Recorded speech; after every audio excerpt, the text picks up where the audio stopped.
Hi friends, welcome back to Happy Life TV.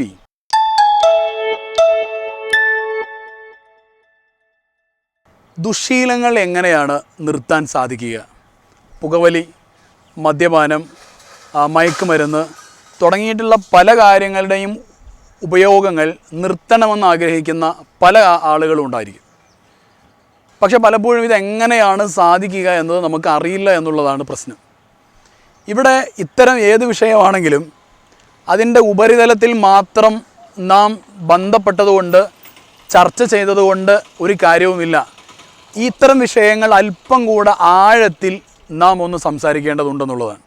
അതായത് ഓരോ ബിഹേവിയറിൻ്റെയും, നമ്മൾ ആഗ്രഹിക്കുന്നതാണെങ്കിലും അല്ലെങ്കിലും ശരി, ഓരോ ബിഹേവിയറിൻ്റെയും പിന്നിൽ ഒരു മോട്ടീവ് ഉണ്ടായിരിക്കും, അല്ലെങ്കിൽ ഒരു കാരണം ഉണ്ടായിരിക്കും. ആ മോട്ടീവ് കണ്ടെത്തിയിട്ട് അതിന് ആൾട്ടർനേറ്റീവ് സൊല്യൂഷൻ കൊടുക്കുക എന്നുള്ളതാണ് ദുശ്ശീലങ്ങൾ നിർത്താനുള്ള മനഃശാസ്ത്രപരമായ ഒരു പരിഹാരമെന്ന് പറയുന്നത്. ഉദാഹരണം പറഞ്ഞാൽ പുകവലിയുടെ പിന്നിലുള്ള മോട്ടീവ് ഓരോ ആളുകൾക്കും ഓരോന്നായിരിക്കും. ഉദാഹരണം പറഞ്ഞു കഴിഞ്ഞാൽ ചില ആളുകൾ അല്പമൊക്കെ ഒരു കോൺഫിഡൻസ് കിട്ടാനായിരിക്കും പുകവലിക്കുന്നുണ്ടായിരിക്കുക. ഹാൻഡ്സ് ഉപയോഗിക്കുന്ന ആളുകൾ, പാൻപരാഗ് ഉപയോഗിക്കുന്ന ആളുകൾ, ചില ആളുകൾക്ക് ഒരുപക്ഷെ സ്റ്റാമിന, ജോലിയിലൊക്കെ സ്റ്റാമിന കിട്ടാൻ വേണ്ടി ഉപയോഗിക്കുന്ന ആളുകളുണ്ട്. അതേപോലെ ചില ആളുകൾ മദ്യം കഴിക്കുന്നത് ലൈംഗികതയിൽ ശക്തി വർദ്ധിക്കുമെന്ന വിശ്വാസത്തോടു കൂടെയാണ്. അപ്പോൾ ഏതോ ഒരു മോട്ടീവാണ് ഓരോ ദുശ്ശീലത്തിനെയും പിന്നിലുള്ളത്, അല്ലെങ്കിൽ അതിനെ മുന്നോട്ട് കൊണ്ടുപോയിക്കൊണ്ടിരിക്കുന്നത്, അല്ലെങ്കിൽ ആ ദുശ്ശീലത്തെ ശക്തിപ്പെടുത്തുന്നത് ഏതോ ഒരു മോട്ടീവാണ്, എന്തോ ഒരു ആഗ്രഹമാണ്. ആ ആഗ്രഹം നല്ലതായിരിക്കും. ആത്മവിശ്വാസം വർദ്ധിക്കുക എന്ന താല്പര്യത്തോടെ പുകവലിക്കുന്നു. ആത്മവിശ്വാസം വർദ്ധിക്കുക എന്ന് പറയുന്നത് തികച്ചും നല്ല ഒരു കാര്യമാണ്. പക്ഷേ അതിനുവേണ്ടി അയാൾ തിരഞ്ഞെടുക്കുന്ന മാർഗത്തിലാണ് പ്രശ്നമുള്ളത്. അങ്ങനെയാണെങ്കിൽ അതിന് ആൾട്ടർനേറ്റീവായിട്ടുള്ള ഒരു മാർഗം നമ്മൾ വെച്ചു കൊടുക്കുക. പുകവലിക്കാതെ ആത്മവിശ്വാസം നേടാനുള്ള മറ്റുള്ള മാർഗങ്ങൾ നാം പഠിക്കുക. അതേപോലെ തന്നെ സ്റ്റാമിന വർദ്ധിപ്പിക്കാനുള്ള ഭക്ഷണ ക്രമീകരണങ്ങളും അങ്ങനെയുള്ള മറ്റ് കാര്യങ്ങളുമൊക്കെ, ഹൈഡ്രേഷനും മറ്റു കാര്യങ്ങളൊക്കെ നമ്മൾ പഠിക്കുക.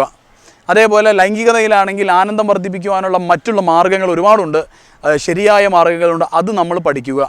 ഇങ്ങനെ ആ ഒരു പെരുമാറ്റത്തിന് പിന്നിലുള്ള കാരണമായിട്ടുള്ള ഒരു മോട്ടീവ്, ആ മോട്ടീവിന് പരിഹാരം അല്ലെങ്കിൽ അതിന് ആൾട്ടർനേറ്റീവ് പകരം വെക്കാവുന്ന ഒരു കാര്യം നമ്മൾ തന്നെ നിർദ്ദേശിച്ച്, നമ്മൾ തന്നെ മനസ്സിലാക്കി പഠിച്ചറിഞ്ഞിട്ട് അപ്ലൈ ചെയ്തു കഴിഞ്ഞാൽ നമുക്ക് ആ ഒരു ദുശ്ശീലം മാറ്റിയെടുക്കാവുന്നതാണ്.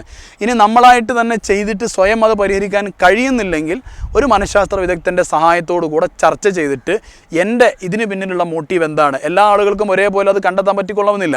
അങ്ങനെയാണെങ്കിൽ ഒരു സൈക്കോളജിസ്റ്റിൻ്റെ സഹായത്തോടു കൂടെ ഇതിൻ്റെ പിന്നിലുള്ള മോട്ടീവ്, അതിന് ചില തെറാപ്യൂട്ടിക്കൽ സെറ്റിങ്ങിൽ അതിന് ചില കാര്യങ്ങളൊക്കെ, ചില മാർഗ്ഗങ്ങളൊക്കെ അതിനുണ്ട്. അത് കണ്ടെത്തിയതിന് ശേഷം ഒരിക്കലും ഒരാൾക്ക് ബോധമനസ്സിനും ബോധ്യപ്പെടാത്ത ചില കാര്യങ്ങളാണെങ്കിൽ അയാളുടെ ഉപബോധ മനസ്സിലേക്ക് ഇറങ്ങിച്ചെന്നുകൊണ്ട് അതിൻ്റെ മോട്ടീവ്സ് കണ്ടെത്താൻ സാധിക്കുന്നതാണ്.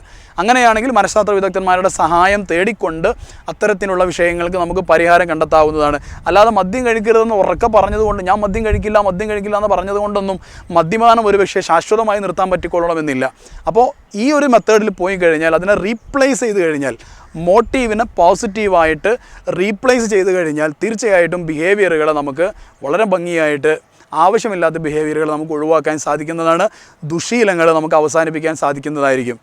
തീർച്ചയായിട്ടും നല്ല ദിവസങ്ങൾ ഉണ്ടാവട്ടെ എന്ന് ആശംസിച്ചുകൊണ്ട് കൂടുതൽ വിഷയങ്ങളുമായി മറ്റ് എപ്പിസോഡുകളിൽ നമുക്ക് കാണാം. B with us, watch and subscribe happy life TV.